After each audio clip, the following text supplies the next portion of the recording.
Hello everyone, King Mai here. Today I'm unboxing the DJI Osmo 360-second generation. Without further ado, let's start. The one I have here is the standard version. The first thing you see is DJI's product manual and stickers. These are the accessories. Let's take a look at the accessories. There's a high endurance original battery which is compatible with the Action series. Next, there's a lens cap, which should also be compatible with the first generation. Further down, there's a USB-C to USB-C cable. It's all packed in a plastic bag, and there's also a small pouch, quite convenient for storage. Let's open the main unit.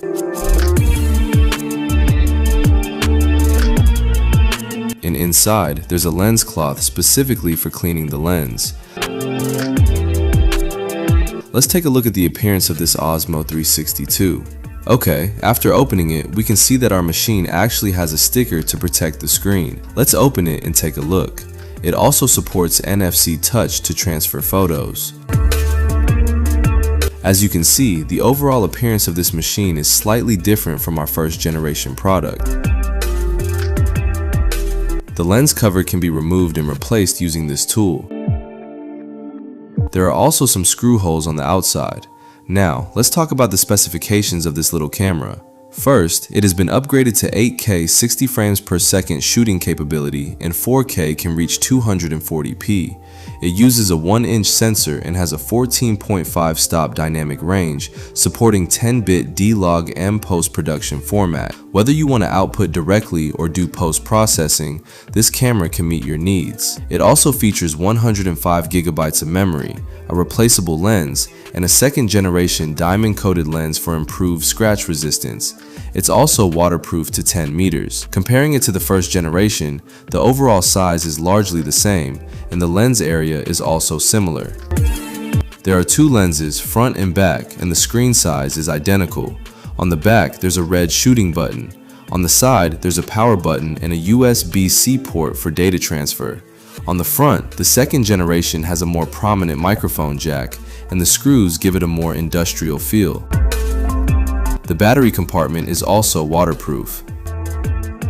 Moving to the bottom of the camera, there's another quarter screw hole for attaching magnetic accessories from the Action series. The interface is largely the same. That's the appearance of these two cameras. Finally, let's talk about shooting video with the panoramic camera. This camera can actually shoot some really cool video footage. The initial shooting is very simple. So, let's test and compare with first gen camera. Doesn't differ much in appearance and weight as first generation. The most noticeable change is the replaceable lens and the addition of a microphone windscreen on the back panel for better sound pickup in scenarios like cycling and skiing. 6 screws are also visible, which I suspect is for easier in-store repairs, as the second generation offers a nationwide free lens replacement service, one-time free labor and shipping. However, after turning it on, I found the improvements were truly significant. Video quality is higher, there are more modes, post-processing is simpler, and the panoramic camera offers far more versatility.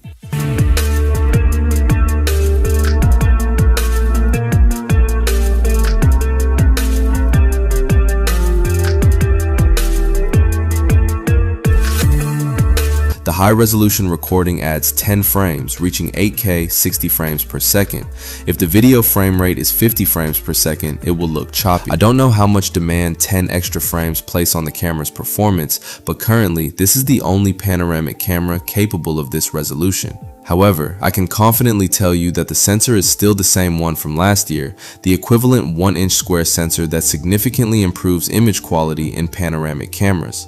But what's different is that after DJI's first generation panoramic camera and panoramic drone, in this third generation panoramic product, DJI has further pushed its performance to the limit, increasing the dynamic range to 14.5 stops. In high contrast environments, faces are properly exposed, the blue of the sky is preserved, and night scenes are cleaner.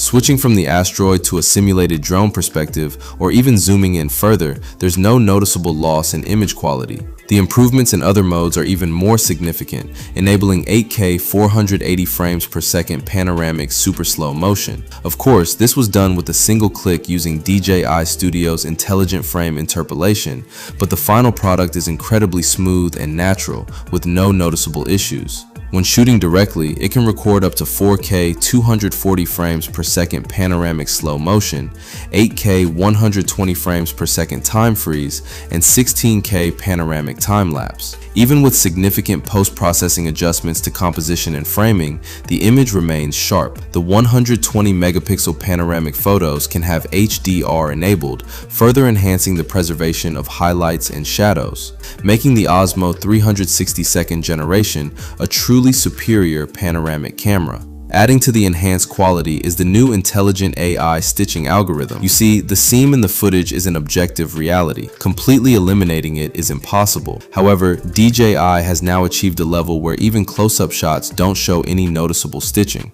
Therefore, when shooting close-up objects, buildings, and people using these two lenses, it becomes very difficult to detect stitching flaws in the footage. As a panoramic camera, if it only boasts industry-leading image quality parameters, most people would probably still hesitate to buy it, since processing panoramic footage does require more effort. Therefore, the new generation Osmo 360 offers more options for quick output.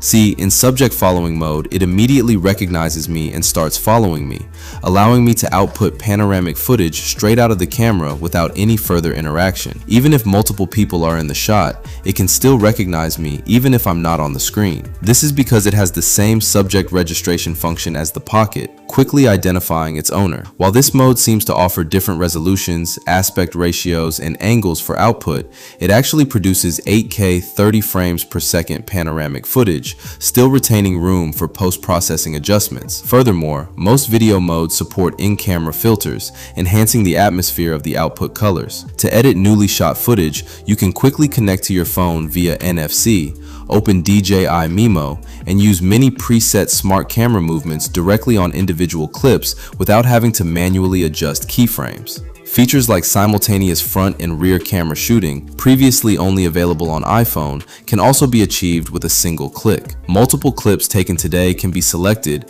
and Mimo can create a finished product with a single click. Any unsatisfactory parts can be edited further. Additionally, the editing menu offers many popular panoramic templates that can be applied, significantly lowering the barrier to entry for post-production editing of panoramic footage. However, compared to these effects, I use these convenient shooting techniques more often. Holding the camera while walking in a beautiful scene, using a small camera, like a drone, produces good results. By replacing the short stick with a long stick, the panoramic camera can simulate a drone's perspective. For scenes where the camera can't capture everything, let it record the entire time. You'll definitely be able to cut out lots of interesting footage later.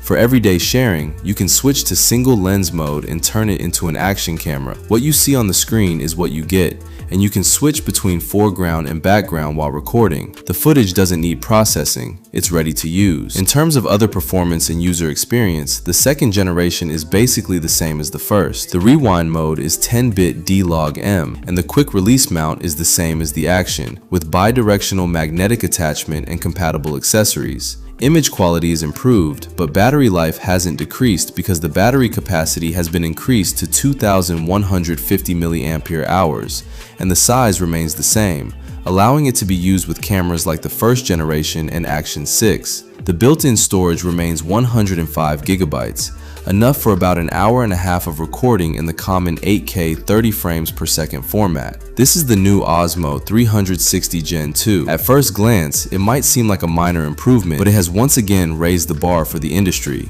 Meanwhile, it offers richer shooting and editing features, making it more user-friendly for beginners handling panoramic footage. The more durable and scratch-resistant lenses can be replaced at stores or by the user themselves, eliminating worries about damage to these two protruding lenses. Okay, that's all for this video.